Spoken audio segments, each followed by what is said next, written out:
बड़ी खबर महाराष्ट्र के पुणे से है, जहां के हड़पसर में एक अस्पताल के पास बम मिलने से हड़कंप मच गया। बम को डिस्पोजल टीम ने एक सुनसान जगह ले जाकर डिफ्यूज कर दिया। इससे पहले कल रात करीब 8 बजे अस्पताल के पास बम मिलने से अफरा तफरी मच गई। सूचना मिलते ही पुलिस प्रशासन और सुरक्षा एजेंसियां तुरंत हरकत में आई। सुरक्षा के मद्देनजर पुलिस ने तुरंत पूरे इलाके को कॉर्डन ऑफ कर दिया। अस्पताल के आसपास की आवाजाही रोक दी गई ताकि किसी भी संभावित खतरे से बचा जा सके। घटना की गंभीरता को देखते हुए डॉग स्क्वाड और bomb detection and disposable squad भी मौके पर बुलाया गया। बॉम्ब डिस्पोजल टीम ने बेहद सावधानी से बम को डिफ्यूज कर दिया, जिससे अस्पताल के बाहर यह बड़ा हादसा टल गया। पुणे शहर पुलिस के साथ साथ क्राइम ब्रांच और एटीएस मामले की अब जांच कर रही है। तो ये तस्वीर देख रहे हैं, पुणे के अस्पताल के बाहर ये बॉम्ब मिलने के बाद हड़कंप मच गया था। जैसे ही लोगों को इस बारे में जानकारी मिली, पुलिस को सूचना दी गई। बॉम्ब स्क्वाड मौके पर पहुंचा। उसके बाद इसकी छानबीन की गई और इस बॉम्ब को सुरक्षित सुनसान जगह ले जाकर डिफ्यूज कर दिया गया। कर्नाटक सरकार ने स्कूल और कॉलेज में हिजाब पहनने वाले बैन पर 2022 के फैसले को वापस ले लिया है। नए आदेश के तहत स्टूडेंट्स को हिजाब के अलावा कलावा, रुद्राक्ष और जनेऊ की भी अनुमति दी गई है, लेकिन यह स्कूल के अनुशासन और नियमों के तहत हो। सरकार ने अपने आदेश में साफ किया है कि किसी भी छात्र को इन पारंपरिक प्रतीकों को पहनने के कारण कक्षा, शिक्षण संस्थान या फिर परीक्षा हॉल में प्रवेश से नहीं रोका जा सकता। साथ ही किसी छात्र को इन्हें पहनने के लिए मजबूर नहीं किया जाएगा और ना ही जबरन हटाने के लिए कहा जाएगा। कर्नाटक की तत्कालीन बीजेपी सरकार ने फरवरी 2022 में एक आदेश जारी किया था, जिसके तहत सरकार प्री यूनिवर्सिटी कॉलेज में छात्रों को निर्धारित यूनिफॉर्म का पालन करना अनिवार्य किया गया था। आदेश में कहा गया था कि ऐसे कपड़े पहनने की अनुमति नहीं होगी जो समानता, एकता, सार्वजनिक व्यवस्था पर असर करें। इसी आदेश के बाद कई सरकारी शिक्षण संस्थानों में हिजाब पहनकर क्लास में एंट्री पर रोक लगाई गई थी।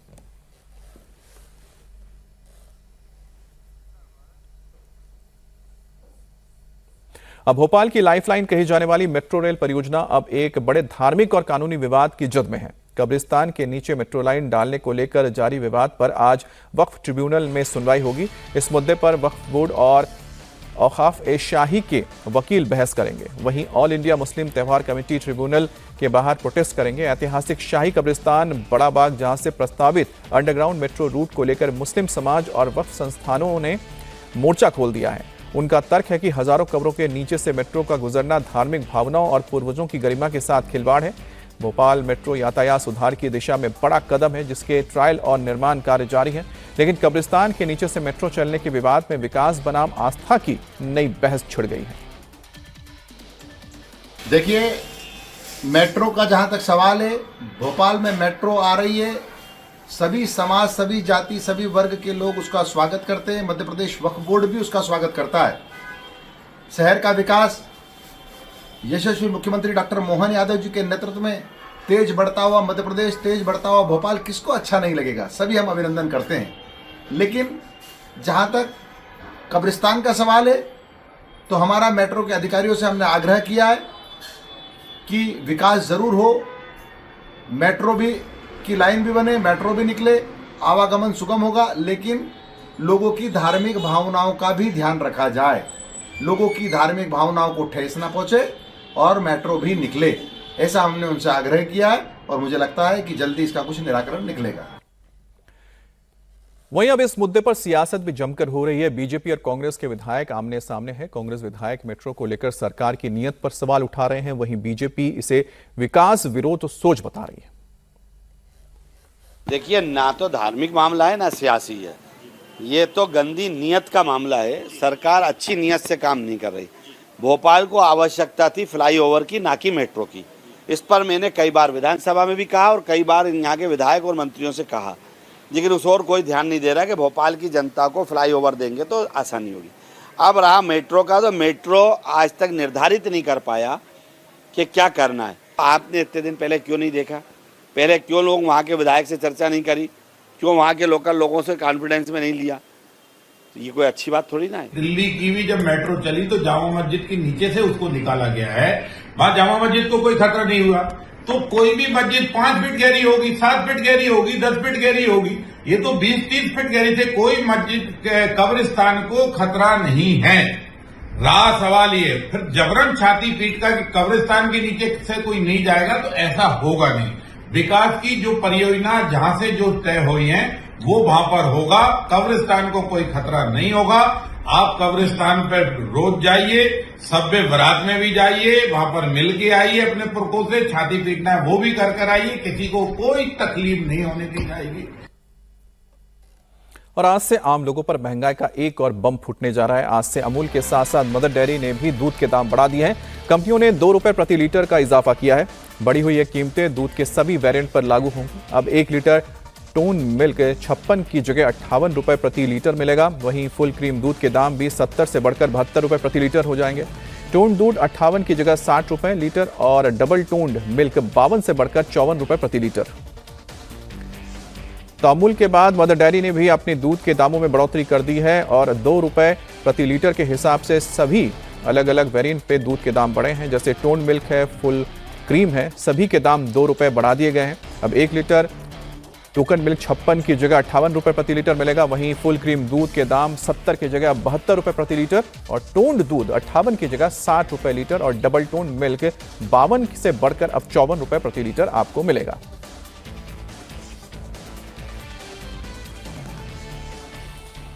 आरजेडी विधायक और पूर्व सांसद शहाबुद्दीन के बेटे ओसामा साहब की मुश्किलें बढ़ती जा रही हैं। ओसामा साहब गिरफ्तारी को लेकर सिवान पुलिस ने पटना में एमएलए फ्लैट में छापेमारी की है। ये छापेमारी जमीन विवाद से संबंधित एक एफआईआर के सिलसिले में की गई है। छापेमारी के दौरान ओसामा अपने सरकारी आवास पर मौजूद नहीं था। फ्लैट में मौजूद विधायक के लोगों ने पुलिस को बताया कि ओसामा को हाईकोर्ट से राहत मिल गई है। कोर्ट ने उन पर विधायक पर कार्रवाई करने पर रोक लगा दी है। इस जानकारी के बाद पुलिस लौट गई। कोर्ट ने इस मामले में केस डायरी की मांग की है। जस्टिस अजीत कुमार की सिंगल बेंच ने इस मामले में सुनवाई की है। केस डायरी आने के बाद अब इस मामले में आगे की सुनवाई होगी। सिवान पुलिस थी और कोतवाली साथ में थी। उनको पता नहीं था कि अभी रोक लग गया है, फिर आया लोग पूछ के चला गया। वो जमीन से जुड़ा हुआ संबंध मामला है, उसी में उन पर एफआईआर हुआ था और एक्चुअली जमीनी मैटर था और उसको क्रिमिनल की तरफ ले जाया गया था। कोर्ट से गिरफ्तारी पर रोक लगा है। कब स्टे लगा था कोर्ट पे? आज ही लगा है। 4:15 में रोक लगा और पुलिस 4:35 में पहुंची है। बेरंग लौट गई सिवान। हाँ, तुरंत। देश में ईंधन बचाने की मुहिम शुरू करने के बाद अब पीएम इस समस्या का समाधान खोजने की तरफ कदम उठा रहे हैं। पीएम मोदी कल 15 मई से 5 देशों के दौरे पर जा रहे हैं। पीएम मोदी के दौरे की शुरुआत होगी यूएई से। इसके बाद पीएम नीदरलैंड, स्वीडन, नॉर्वे और इटली जाएंगे। पीएम की इस यात्रा का फोकस एनर्जी है। पीएम मोदी के यूएई दौरे पर दोनों देशों के बीच बड़ी डील हो सकती है। पीएम मोदी यूएई में राष्ट्रपति शेख मोहम्मद बिन जायद अल नाहन से मुलाकात करेंगे और इस दौरान लिक्विफाइड पेट्रोलियम गैस यानी एलपीजी और रणनीतिक पेट्रोलियम भंडार से जुड़ी 2 अहम समझौतों पर हस्ताक्षर हो सकते हैं। यूएई ने तेल उत्पादक देशों के समूह ओपेक से बाहर निकलने का फैसला किया है। ऐसे में दोनों देशों की साझेदारी अहम हो सकती है। विदेश मंत्रालय की ओर से जारी बयान के मुताबिक दोनों नेता द्विपक्षीय मुद्दों पर चर्चा करेंगे, जिसमें खास तौर पर ऊर्जा सहयोग की दुनिया में हालात पर बात होगी। ईरान जंग की वजह से सप्लाई चेन प्रभावित हुई है। ऐसे में भारत अपनी तेल और गैस की जरूरतों के लिए यूएई के साथ लिक्विफाइड पेट्रोलियम गैस, एलपीजी, रणनीतिक पेट्रोलियम भंडार को लेकर 2 बड़े समझौते पर मुहर लग सकता है। During the visit, both the leaders will discuss avenues to further deepen our bilateral ties in areas including trade, investment, energy, technology, culture, and of course, people-to-people connect. As our MEA spokesperson said yesterday in his press briefing, discussions will be held on strengthening our bilateral cooperations.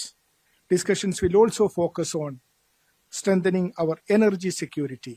I repeat, energy security, which is an important aspect of our relationship.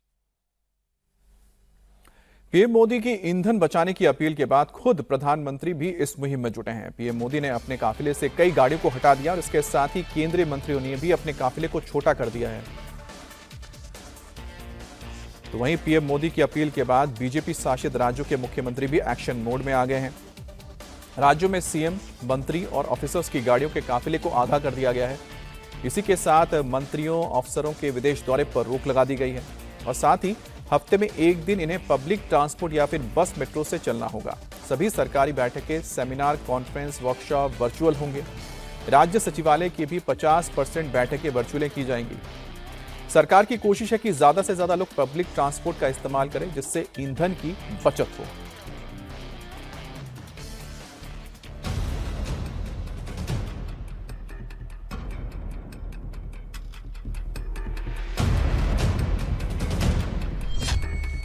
PM Modi का mission, ईंधन संकट से निपटने की तैयारी।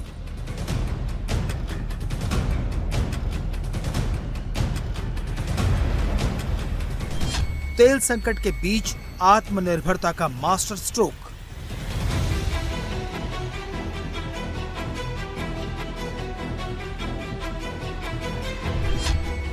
VVIP culture खत्म, मुख्यमंत्रियों के काफिले हुए आधे।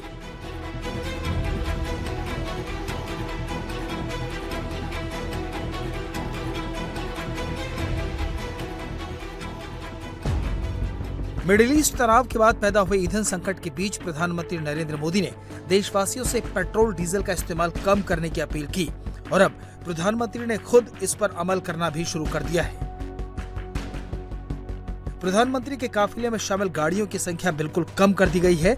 बुधवार को पीएम जब दिल्ली की सड़क पर निकले तो उनके साथ सिर्फ 2 गाड़ियों का काफिला था। आगे वाली गाड़ी में वो खुद थे, वहीं पीछे एक एसपीजी की गाड़ी चल रही थी। हालांकि एसपीजी प्रोटोकॉल के तहत सभी अनिवार्य सुरक्षा उपायों को पूरी तरह बरकरार रखा गया है। इससे पहले तक प्रधानमंत्री के काफिले में कम से कम 12 से 15 गाड़ियां होती थीं, लेकिन अब प्रधानमंत्री के काफिले की ज्यादातर गाड़ियां हटा दी गई हैं। आमतौर पर पीएम मोदी की सुरक्षा काफिले में कितनी कार होंगी, किस फॉर्मेशन में चलेंगी, ये एसपीजी प्रोटोकॉल के तहत तय होता है और गृह मंत्रालय की गाइडलाइंस के तहत पूरा काफिला रहता है। प्रधानमंत्री के काफिले में आमतौर पर एक गाड़ी प्रधानमंत्री के लिए होती है, एक हूबहू डिकॉय व्हीकल होता है, यानी कि प्रधानमंत्री की गाड़ी जैसी ही दूसरी कार। प्रोटेक्टिव पैरामीटर के लिए एक आर्मर्ड एसयूवी होता है। इसके अलावा जैमर से लेस टोयोटा फॉर्च्यूनर, कम्युनिकेशन वाहन, एम्बुलेंस और सपोर्ट वैन शामिल होती है। साथ ही इसमें रूट क्लियरेंस गाड़ियां भी होती हैं। लेकिन अब पीएम मोदी ने अपने काफिले को काफी छोटा कर दिया है। पीएम मोदी के साथ ही केंद्रीय मंत्रियों ने भी अपने काफिले में शामिल गाड़ियों को कम कर दिया है। गृह मंत्री अमित शाह ने अपने काफिले में गाड़ियों की संख्या घटा दी है। इसके साथ ही रक्षा मंत्री राजनाथ सिंह ने भी अपनी Z+ सुरक्षा में लगी कई गाड़ियों को कम कर दिया है। तो वहीं नितिन गडकरी ने भी अपने काफिले को छोटा किया है।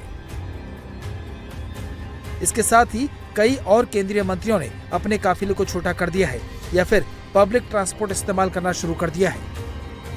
प्रधानमंत्री मोदी की अपील के बाद कई राज्यों के सीएम ने अपने काफिले में शामिल गाड़ियों की संख्या घटा दी है। यूपी और एमपी से लेकर बिहार और उत्तराखंड के मुख्यमंत्रियों और मंत्रियों ने अपने काफिले में गाड़ियों को कम किया है। यूपी, एमपी, गुजरात, उत्तराखंड, पश्चिम बंगाल, राजस्थान के सीएम के काफिले में शामिल कई गाड़ियों को हटा लिया गया है।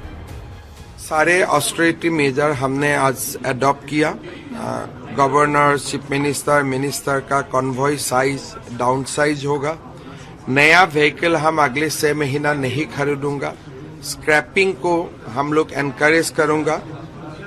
कोई भी विदेशी सामान हम अगले 6 महीना तक नहीं खरीदूंगा सरकार का ओर से। कोई फॉरेन ट्रेवल नहीं होगा, गवर्नमेंट फॉरेन ट्रेवल भी नहीं होगा, प्राइवेट फॉरेन ट्रेवल भी नहीं होगा। जहां तक सरकार और सरकारी एम्प्लॉइज का इशू है, except medical treatment nobody will go to abroad. So Assam in a humble way प्रधानमंत्री जी का अपील को क्रियान्वित करने का प्रयास करें। ईंधन बचाने के लिए यूपी के मुख्यमंत्री योगी आदित्यनाथ ने कई बड़े फैसले लिए हैं। बुधवार को ही कैबिनेट बैठक में 7 बड़े फैसले लिए गए। मुख्यमंत्रियों, मंत्रियों, विधायकों और अफसरों का काफिला 50% तक घटेगा। हफ्ते में एक दिन इन्हें पब्लिक ट्रांसपोर्ट या बस, मेट्रो से चलना होगा। सभी सरकारी बैठकें, सेमिनार, कॉन्फ्रेंस, वर्कशॉप वर्चुअल होगी। राज्य सचिवालय की 50% बैठकें वर्चुअल होंगी। बड़ी कंपनियों में हफ्ते में 2 दिन वर्क फ्रॉम होम होगा। हफ्ते में एक दिन नो व्हीकल डे मनाया जाएगा। पेट्रोल, डीजल और बिजली बचाने पर जोर दिया जाएगा। पीएम मोदी की अपील के बाद महाराष्ट्र सरकार एक्शन मोड में है। बुधवार को सीएम देवेंद्र फडणवीस ने 2 हाई लेवल मीटिंग की, जिसके बाद सरकार ने फैसला किया कि मुख्यमंत्री समेत सभी मंत्रियों के काफिले में गाड़ियों की संख्या आधी होगी। सभी मंत्रियों के विदेश दौरे रद्द होंगे। हेलीकॉप्टर और विशेष विमान के इस्तेमाल पर रोक रहेगी। मंत्री सार्वजनिक परिवहन का इस्तेमाल करेंगे। अफसरों को सरकारी काम के लिए पब्लिक ट्रांसपोर्ट का इस्तेमाल करना होगा। महाराष्ट्र सरकार ने, चाहे वो हमारे सिक्योरिटी का मामला हो, जो सिक्योरिटी के कॉन्वॉय होते हैं, जो विदेश यात्रा के मामले हो, या अलग अलग प्रकार से जहां पर देश का जो फॉरेन एक्सचेंज है वो जिन चीजों में खर्चा होता है उन चीजों का कम से कम इस्तेमाल कैसा हो, इस प्रकार का प्रयास हम लोग कर रहे हैं। इसके बारे में एक बैठक भी मैंने बुलाई है और निश्चित रूप से प्रधानमंत्री जी ने जो संदेश देश के लिए दिया है उस दृष्टि से महाराष्ट्र भी काम करेगा। आपल्याला खरं म्हणजे मला सीएम फडणवीस ने आज दोपहर 12 बजे भी कैबिनेट की बैठक बुलाई है। इस बैठक में सरकार कई और बड़े फैसले ले सकती है। सूत्रों की माने तो सरकार प्राइवेट सेक्टर में work from home, car pooling और पब्लिक ट्रांसपोर्ट को बढ़ावा देने के उपाय कर सकती है। ईंधन बचाने की पीएम मोदी की मुहिम में एनडीए नेताओं का भी साथ मिल रहा है। महाराष्ट्र के डिप्टी सीएम एकनाथ शिंदे ने ईवी कार का इस्तेमाल शुरू कर दिया है। वहीं बिहार के सीएम सम्राट चौधरी ने भी इलेक्ट्रिक कार का इस्तेमाल शुरू किया है। इसके साथ ही इलेक्ट्रिक व्हीकल को बढ़ावा देने के लिए बिहार सरकार ने नई ईवी पॉलिसी को मंजूरी दी है। बिहार में इलेक्ट्रिक कार खरीदने पर 1 लाख रुपए की सब्सिडी मिलेगी, जबकि इलेक्ट्रिक स्कूटर या बाइक खरीदने पर 12,000 रुपए तक की सब्सिडी मिलेगी। इसी तरह इलेक्ट्रिक ऑटो खरीदने पर 60,000 रुपए तक का इंसेंटिव दिया जाएगा। प्रधानमंत्री की अपील का असर एयरलाइन कंपनियों पर भी दिखने लगा है। Air India Delhi Chicago, Mumbai New York, Delhi Shanghai, Chennai Singapore route पर अपनी सेवाएं टेम्परेरी सस्पेंड करने की तैयारी कर रही है। और नीट पेपर लीक को लेकर देश भर में बवाल मचा है। एनटीए के खिलाफ विरोध प्रदर्शन भी हो रहे हैं। तो मामले में सीबीआई फुल एक्शन मोड में है। सीबीआई अब तक 7 आरोपियों को गिरफ्तार कर चुकी है। पुणे से पकड़ी गई मनीषा वाघमारे पर भी सीबीआई का शिकंजा कस चुका है। तो 60 लोगों को हिरासत में लेकर पूछताछ की जा रही है। सीबीआई का कहना है कि मामले में अभी और भी गिरफ्तारियां होंगी, क्योंकि कई ऐसे लोग हैं जिन्होंने पैसे देकर गेस्ट पेपर खरीदा था और आगे दूसरों को बेचा है, जिनकी तलाश अब ताबड़तोड़ तरीके से की जा रही है।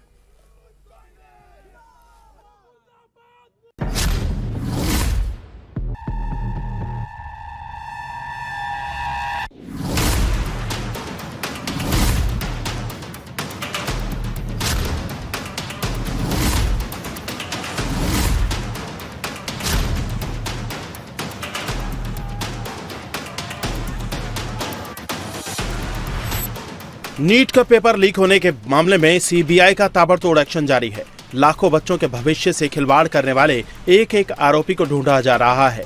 हर छोटे बड़े लिंक को जोड़ा जा रहा है और टीमें हर पहलू की बारीकी से जांच कर रही हैं। मामले में सीबीआई ने अब तक 6 लोगों को गिरफ्तार किया है। इनमें सबसे बड़ा नाम नासिक का शुभम खेरनार है। जयपुर के 2 सगे भाई दिनेश बिवाल और मांगीलाल, दिनेश बिवाल का बेटा विकास बिवाल, अहिल्याबाई नगर से धनंजय लोखंडे और गुरुग्राम से मेडिकल स्टूडेंट यश यादव शामिल हैं। इन सब का नीट पेपर लीक में बड़ा रोल है और अब सीबीआई पुणे की मनीषा वाघमारे पर भी शिकंजा कस चुकी है। इसके अलावा सीबीआई 60 से ज्यादा लोगों को हिरासत में लेकर पूछताछ कर रही है। सीबीआई ने जिन आरोपियों को नीट पेपर लीक मामले में गिरफ्तार किया है, इनके रोल भी सामने आए हैं। जानकारी के मुताबिक नासिक के शुभम को पुणे से गेस्ट पेपर मिला था। आशंका है कि उसे ये गेस्ट पेपर धनंजय लोखंडे ने दिया था, जिसके बाद शुभम ने गुरुग्राम के यश यादव को गेस्ट पेपर दिया। यश ने ही राजस्थान के जमवा रामगढ़ के दोनों भाई दिनेश और मांगीलाल से 45 लाख रुपए में डील की थी, जिनमें से 30 लाख रुपए दोनों भाई दे चुके थे। फिर इन दोनों भाइयों ने सीकर में 10 स्टूडेंट को गेस्ट पेपर बेचा। वहीं सीकर में नीट की पढ़ाई कर रहे दिनेश के बेटे विकास ने भी अपने दोस्तों को गेस्ट पेपर बेचा। यानी कुल मिलाकर अब तक की जांच में पता चला है कि शुभम खेरनार पेपर लीक की सबसे बड़ी कड़ी है, क्योंकि शुभम नासिक के प्रिंटिंग प्रेस से जुड़ा था। प्रिंटिंग प्रेस में पहुंचकर उसने पेपर निकाला और पुणे और गुरुग्राम में बेच दिया। जांच की सुई जैसे जैसे आगे बढ़ी, एक और चौंकाने वाला मामला सामने आया। दरअसल गिरफ्तार आरोपी मांगीलाल की 2 बेटियों और उसके बड़े भाई की 2 बेटियों ने भी पिछले साल नीट का एग्जाम क्वालिफाई किया था। अब सवाल ये भी उठ रहे हैं कि क्या पिछले साल भी दोनों भाइयों ने यह बड़ा खेल खेला था और सबकी नजरों से बच गए। जांच एजेंसियों ने दावा किया है कि नासिक से जब पेपर लीक हुआ तो उसके बाद गुड़गांव होते हुए सबसे पहले राजस्थान में एंट्री हुई जमवा रामगढ़ में। जमवा रामगढ़ में हम जिस घर के बाहर खड़े हुए हैं, यानी दिनेश और मांगीलाल का ये घर है, और बताया जाता है कि नासिक से जब पेपर लीक हुआ तो जमवा रामगढ़ पहुंचने से पहले हरियाणा गुड़गांव के एक डॉक्टर से ये पेपर खरीदा गया 30 लाख रुपए में, और उसके बाद यहाँ से यानी जमवा रामगढ़ से इसी परिवार के लोगों ने अपने बेटे यानी सीकर में इस पेपर को पहुँचाया और उसके बाद सीकर से चूरू, झुंझुनू, अन्य राज्यों में पेपर व्हाट्सएप पर फॉरवर्ड होता चला गया। इसकी खरीदारी कितने में हुई है, इसकी जांच की जा रही है। जांच एजेंसी अपने अलग अलग तर्क लगा रही है, लेकिन बड़ी बात यह है कि जिस घर के बाहर मैं खड़ा हूं, यानी दिनेश और मांगीलाल के जो 5 बच्चे हैं, वो नीट में उनका चयन हो चुका है पिछले साल ही। हालांकि परिवार का कहना है कि उन्हें फंसाया जा रहा है। उनके परिवार की 4 बेटी नीट क्वालिफाई कर चुकी हैं और सब ने मेहनत की है। कितनी बार बोलूं मैं आप लोगों से कि ऐसा कुछ नहीं आया हमारे पास, सब साजिश रच रहे हैं हमारे साथ, ऐसा कुछ भी नहीं आया हमारे पास। पुलिस क्यों ले गई है दिनेश और मांगीलाल को? ये भी मुझे पता नहीं है क्यों लेके गई। मैंने खूब पूछा, उन्होंने कुछ नहीं बताया सर, कुछ भी नहीं बताया उन्होंने। आपके बच्चों का भी नीट में पिछले साल 5 बच्चों का चयन हुआ है? बच्चों का चयन हुआ है, लेकिन बच्चों को हमने 5-5 साल हमने खुद ने हमारी मेहनत करी, बच्चों ने खुद मेहनत करी, तब हुआ है ना उनका सिलेक्शन। कि ऐसे ही हो जाएगा सिलेक्शन मेहनत बिना ही? बिल्कुल पता नहीं है। आपके पति कहाँ हैं? ये भी मुझे पता नहीं है मेरे पति को कहाँ लेके गए। पुलिस कुछ नहीं बता रही है? कुछ नहीं बता रही हमको। तो ये हमारे साथ साजिश कर रहे हैं। इस कुछ भी नहीं है, मेरे हस्बैंड इसमें इन्वॉल्व बिल्कुल भी नहीं है। कोई साजिश कर रहा है हमारे खिलाफ। देश भर के कई ठिकानों पर सीबीआई की छापेमारी जारी है। कई अन्य संदिग्धों से पूछताछ हो रही है। मोबाइल समेत कई इलेक्ट्रॉनिक डिवाइस और आपत्तिजनक सामग्री बरामद हुए हैं। ऐसे में सीबीआई तकनीकी और फॉरेंसिक विश्लेषण के जरिए पेपर लीक के सभी एंगल की जांच में जुटी है। चूरू, झुंझुनू होते हुए ये अन्य किन जिलों में इस पेपर को फॉरवर्ड किया गया। और सबसे बड़ी बात ये कि गुड़गांव के डॉक्टर से, यानी नासिक से होते हुए जब हरियाणा ये पेपर पहुंचा, तब जमवा रामगढ़ में गुड़गांव के डॉक्टर से कनेक्शन क्या है। यानी इन कड़ियों को खंगालते हुए माना जा रहा है कि राजस्थान के अलावा जिन राज्यों में ये पेपर पहुंचा है, वहाँ जो बड़े साजिश करता है वो बेनकाब होंगे। सीबीआई पूरे इस मामले की जाँच कर रही है। सीबीआई ने इन कड़ियों को खंगालते हुए तमाम लोगों को हिरासत में लिया है। और खास बात ये कि उन बच्चों को भी हिरासत में लिया है जिनके व्हाट्सएप पर ये पेपर मौजूद हुआ, उन्होंने फॉरवर्ड किया और उन्होंने फिर एग्ज़ाम दिया। कुल मिलाकर ये चेन बहुत लंबी है। राजस्थान के अलावा हरियाणा, असम, गुजरात, बेंगलोर, तमाम ऐसे जगह हैं जहां ये चेन पहुंची है। और सीबीआई अब इन कड़ियों को पकड़ते हुए और तमाम क्लू को खंगालते हुए उन लोगों के पास पहुंचने वाली है जिन्होंने इस नीट पेपर की, यानी इस परीक्षा को लीक किया, पेपर को फॉरवर्ड किया। पेपर लीक मामले को लेकर एक तरफ जांच जारी है तो दूसरी ओर एनटीए के खिलाफ जमकर विरोध प्रदर्शन देखने को मिला। दिल्ली में एबीवीपी ने एनटीए ऑफिस के बाहर प्रदर्शन किया। कांग्रेस ने भी जगह जगह प्रदर्शन किए।